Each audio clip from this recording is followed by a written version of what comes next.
Hey, this is Bennett, and I have a really special guest with me here today. He is an IBMA award-winning banjo player, Grammy-nominated. He teaches lessons here in Pennsylvania, right outside the Baltimore area, and does great setup work and plays in the band Frank Sullivan and Dirty Kitchen. Thanks, Mike Munford, for being here with me. Nice to be with you, Bennett. Yeah. Thank you. Thank you for joining us. Yeah. So I've split this up into two different sections. The first section is where we're going to play a tune for you, one of Mike's tunes, and it's also going to be slowed down so you can learn it, and the tab will be available.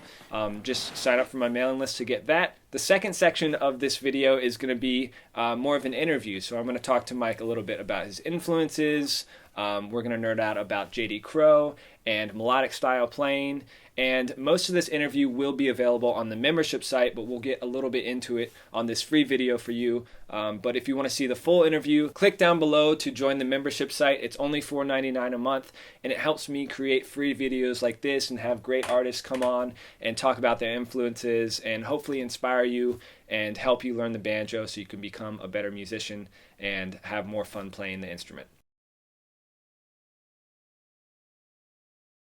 1, 2, 3.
One, two, three.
So let's talk a little bit about M80. Okay. That's the tune that we just played, Right. and it's in the key of G minor. Yeah, I don't always think of it strictly as a minor key. I mean, you can, and you can certainly play a G minor and follow that, play the rhythm along. But I tend to prefer the standard bluegrass G chord that has no thirds. Gotcha. Gotcha. kind of a modal chord that's a nondescript. Yeah, I guess right. non-committal. Yeah, I guess we could say, chord. because that works fine. But it will have a minor 5. Right. So it has the minor. All the 5s are minor. Cool. Always a D minor. Cool. And the melody of this is so great. I mean, your melodic style when you're playing this, I noticed there's a lot of pull-offs and a lot of slurs in this melody. Yeah, it really started with a lick. Oh, it was a lick cool. that I just had been playing around with. And I like those kind of phrases, and I really do try to get some of those slurs and really utilize hammers and slides Cool. and pulls and try to articulate them just as strongly as a picked note. Right.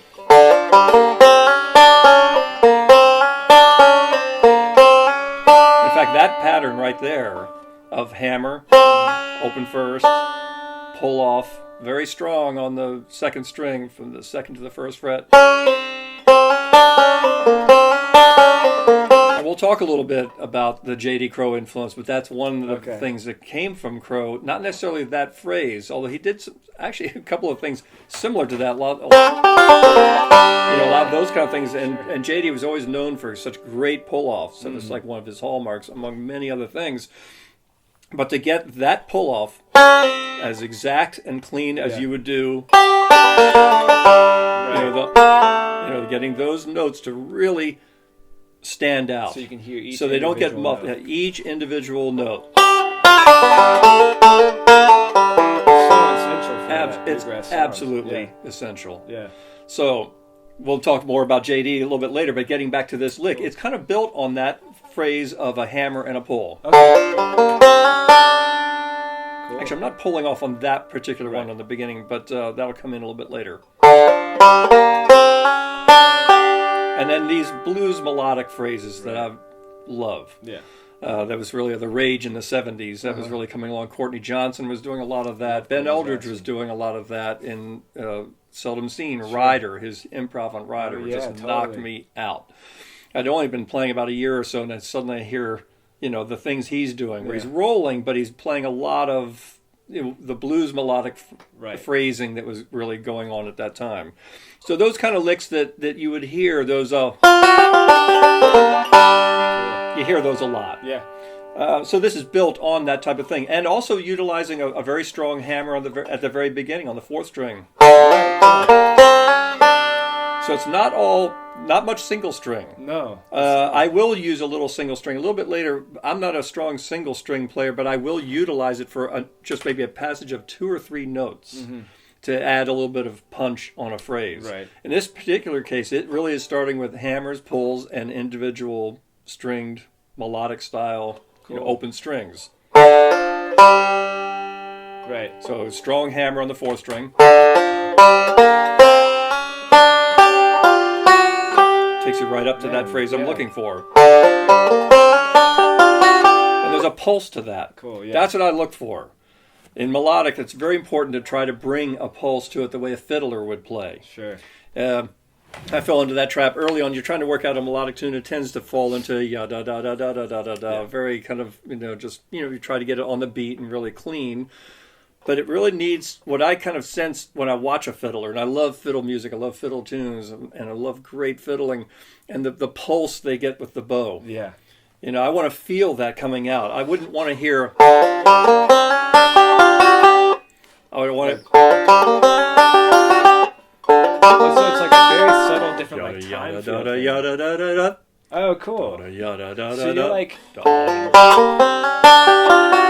See how it just climbs a little bit? I mean, I'm not using great musical terminology, but it just has a yada-da-da-yada-da-da-da. Right. Kind of a yada-da-da-yada-da-da-da-da-da-da. The whole theme on that first part is very much a yada-da-da-yada-da-da-yada-da-da-yada-da-da-yada-da-da. That's the drive that's coming out in that phrase through the whole part.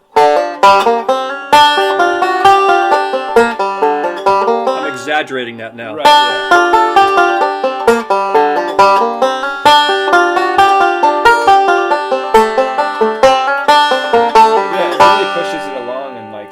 It does, and at a faster tempo, it's hard to get that. Right. That is harder to get, but you can still get that.